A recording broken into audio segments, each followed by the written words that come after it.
ಮಾಡ್ಕೊಂಡಿದ್ದೀರಂತೆ ನೀವು ಕಾಂಗ್ರೆಸ್ನವ್ರ ಜೊತೆ ಡಿ.ಕೆ.ಶಿ ಅವರ ಬಳಿಯಿಂದ 10 ಪತ್ರಗಳಿಗೆ ಸೈನ್ ಹಾಕ್ಸ್ಕೊಂಡಿದ್ದೀರಂತೆ, ವಿಡಿಯೋ ದಾಖಲೆ ಬಿಡುಗಡೆ ಮಾಡ್ತಾರಂತೆ. ಒಂದು ಕ್ಷಣನೂ ಕೂಡ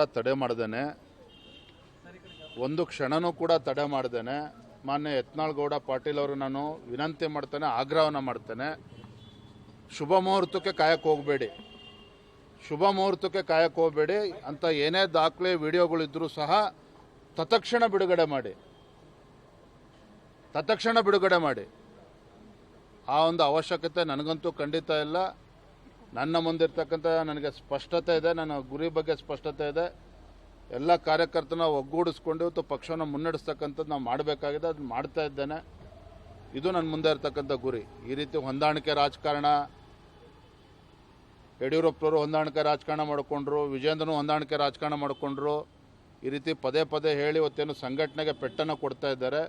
ಅವರಿಗೆ ಕಾರ್ಯಕರ್ತನೂ ಒಳ್ಳೇದು ಮೆಚ್ಚೋದಕ್ಕೆ ಸಾಧ್ಯ ಇಲ್ಲ, ಭಗವಂತನೂ ಕೂಡ ಒಳ್ಳೇದು ಮಾಡೋದಕ್ಕೆ ಸಾಧ್ಯ ಇಲ್ಲ. ಕಾರ್ಯಕರ್ತರ ಅಪೇಕ್ಷೆ ಇದೆ.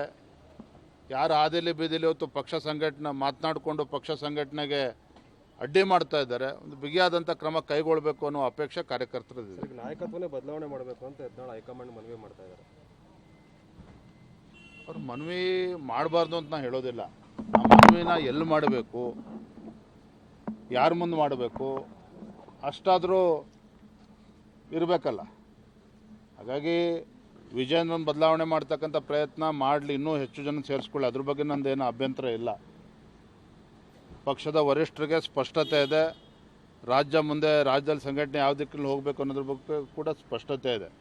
ಇವರ ಸಮಸ್ಯೆಗಳು ನೋಡಿ, ಈಗ ಅನೇಕರು ಅಕ್ಕಪಕ್ಕ ಅವ್ರ ಜೊತೆಲಿ ಏನಿದ್ದಾರೆ, ಅವ್ರು ಯಾರೂ ಕೂಡ ವಿಜೇಂದ್ರನ ಬಗ್ಗೆ ಬೇಸರ ಅಲ್ಲ.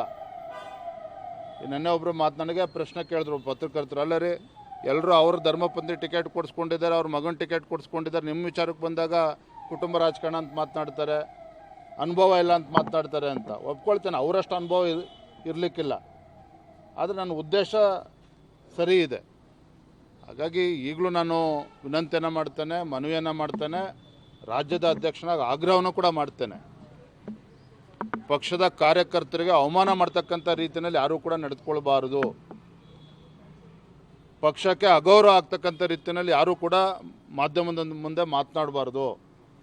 ನಮ್ಮ ನಡವಳಿಕೆಗಳು, ನಮ್ಮ ಹೇಳಿಕೆಗಳು ಸಂಘಟನೆಗೆ ಪೂರಕವಾಗಿರಬೇಕೇ ಹೊರತು ಸಂಘಟನೆಗೆ ತೊಂದರೆ ಕೊಡ್ತಕ್ಕಂಥ ಕೆಲಸ ನಾನು ಮಾಡಬಾರ್ದು, ಮತ್ತೊಬ್ಬರನ್ನು ಮಾಡಬಾರ್ದು.